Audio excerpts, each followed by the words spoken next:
So I'm actually the managing director of Carewatch in Shropshire, so I know some guys from Carewatch here anyway who will know me. Some of you may not, but anyway, on we go, as they say. I thought I'd give you a quick few informations about the journey that I've been on. I say it's I because it really is me. For a long time, when Care first started, I remember it being deregulated in 1994, and actually I was in Care fairly soon after that. And so I've been watching this journey for quite a while, and for a lot of time saying to myself, you know, this is stupid, you know, and why is it being done this way? I come from an IT background, and so I'm very much focused on IT type solutions, and I do believe that often they can create a solution, but they can also create a problem. So it's not just about technology for technology's sake. So I put a few things up here that reminded me, in the past, technology just wasn't there. We didn't have mobile phones and technology, modern apps that we now get, people putting apps on things. And one of the things that I liked about Mobizio is that it goes with technology. A lot of other organisations are trying to create their own specific tool, app, whatever it may be, that actually carry around with you, and a lot of them are actually very specific about that, so it has to fit within them. What I like about this is we were able to go to another provider, my own ISP provider, find some mobile devices, which basically are like this, stick it on there, and if the technology changes for this, it's still going to be on here, I haven't got to worry. If I've gone with somebody who's got a specific piece of technology that works for them, and it gets old technology, I've still got that piece of technology, they've got to update it, they'll give me a time scale, and I've got to wait. So one of the things I liked about the fact is that technology works. Historically, technology didn't there, so I was frustrated. Why are we doing this? We can't do anything else. Inertia is something that we also exhibited. A lot of people say, well, we've been doing this for so long, why do we want to change it? It works, doesn't it? Well, it does work, I suppose, you know, but paper, and some of you are with paper now, I think it's quite amazing we still use paper. Invented by the Chinese back in blah, blah, blah, blah, it was. And we still use it because it's really useful to be able to quickly take brain thoughts and put them down. Not so easy to type. But inertia generally in social care was that this is the way it's done. We have to have triplicate, we have to have this, we have to have that. So therefore, why should we change it? Okay, and that was very typical. And then along come regulatory authorities. You know, it was regulated. We had a Care Act, a Regional Care Act in 2000, and we started getting regulated, and that's fine. I've got no problem with that. But regulatory authorities then came and they wanted to see inspection records, and they had to be paper-based because they could hold them on their desk and read them and put little notes by them, and it was all very much done like that, and we had to archive them and have files, and it went on again and again, very time-specific, but it's okay because it's always been done that way, and that was the way it's always been done, so why should we change it? And at that particular time, there was some money there to do it with. You could afford to do it.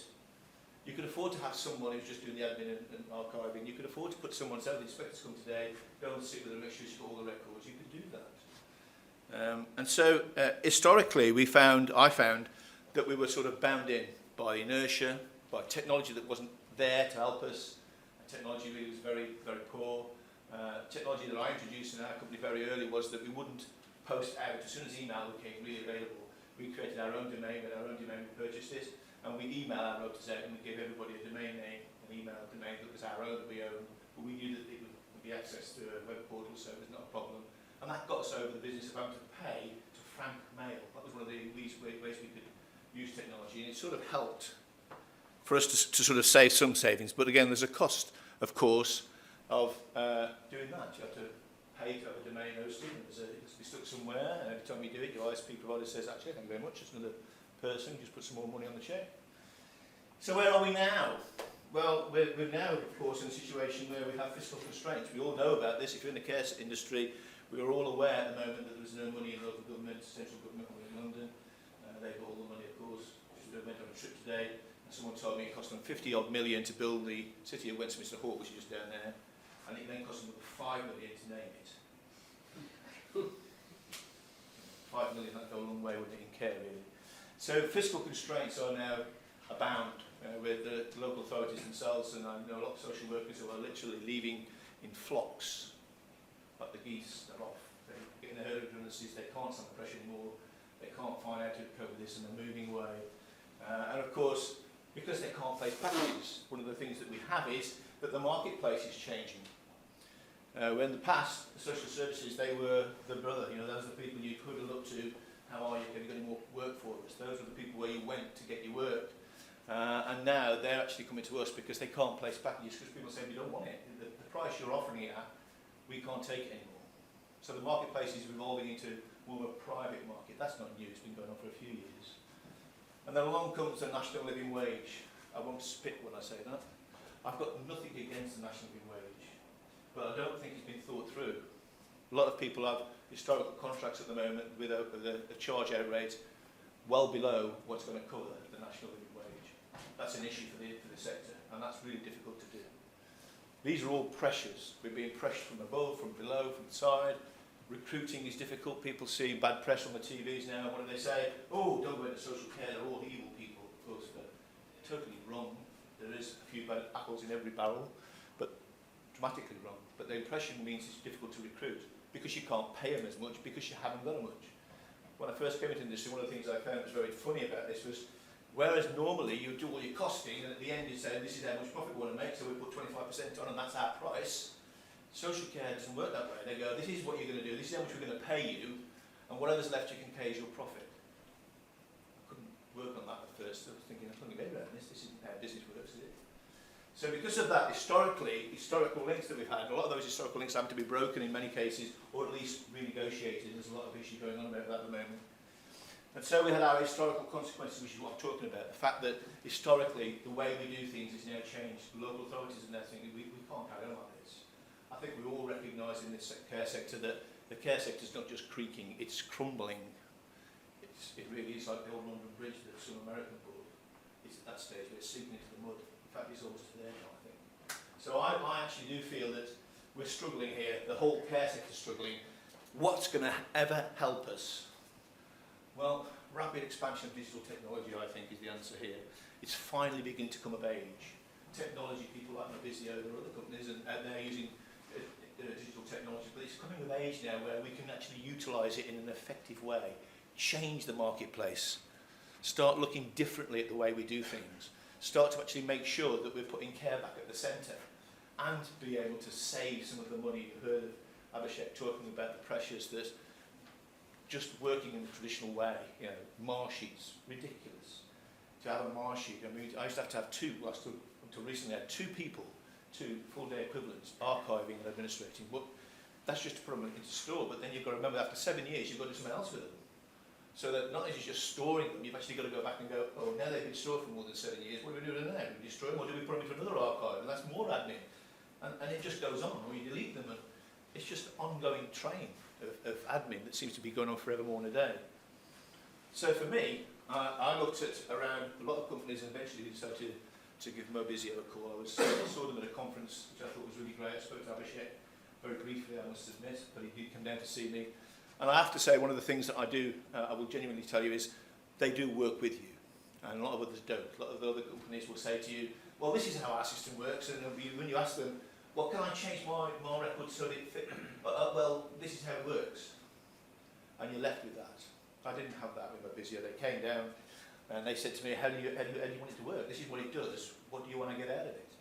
And I found that really useful because they're small enough without being big enough, and big enough without being small, if that makes sense. In other words, they're big enough to be able to do what they have to do, but not so big that they've sort of stuck in the ways and go, well, you know, if you put it on the list, then we'll get down to that reschedule till eventually we get down to that, and then we'll hit that, and then we'll do some background work, and we'll let you know, and we'll push with the customer focus group. And no, I just simply said what I wanted, and I have to be honest, coming a bit of an innovator myself, I've pushed Abhishek and his team really a lot. I've done a lot of things. I said to them the way that you will hear Mobizio works. Well, I've actually said to him, why can't you do this? And why can't I do that with it? And can I do this with it?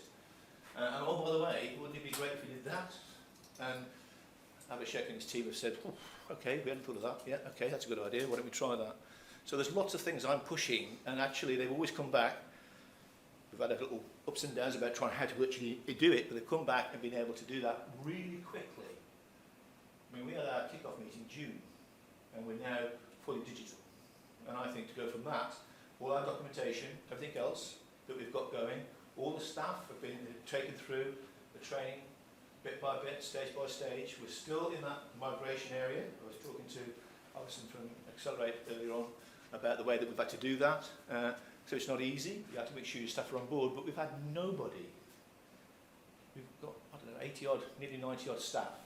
And I think we only had 3 who found that a bit difficult. And out of the 3, one lady found it because she's actually 63 and she found that technology just wasn't for her. She got a phone that rang, and that's what she thought a phone was for. And she didn't think it was for any other purpose. And so she was difficult. We had to explain to her what apps were. She hadn't got a clue. And we had another couple of ladies, one of which who just didn't have a phone. Literally didn't have a mobile phone at all, which was quite bizarre. And then we had one other lady who struggles with technology anyway. She just doesn't like it. She's got like a phobia about it. That was only 3, and all our staff. A little bit later on, you'll see a video with one of our staff called Wendy, and she'll explain a little bit how they believe what the point was. And it's really quite enlightening. They've all actually took to it. Initially, they all thought it wouldn't work. Skeptics, they don't like change. Nobody does. It works. And when they suddenly start to realise it works, it was like, wow, this is brilliant. And those 3 ladies, incidentally, who we gave one-to-one tuition with, they actually now champion it. One of them is called Linda Frost. She's 62, 63. She'll forgive me, I don't know her exact age. She's not here, so she can't kick me. So, so from that point of view, but she now champions it. So it brings us on to, I guess, to now. You know, I do think that opportunities abound. We've had literally only yesterday, from following the fact that we actually, Rob supported me at a meeting I had with the local CCG, and we've actually now been given a contract for 450 hours on reablement. That literally came through yesterday, and I was really very pleased about that. So there are lots of opportunities because we're able to actually save more money. We can put that money into where it's needed to do care. And so we were able to pay our staff a bit more, get them interested in it, recruit as well a bit more. And because of that, we're also able to say to them about the technology works. Can we help you? And they said, yes, we're actually very interested in how your technology. Now I've got to go, I've actually told Rob, but I've got to go and see him again now to explain how Mobizio works. So, sorry Rob.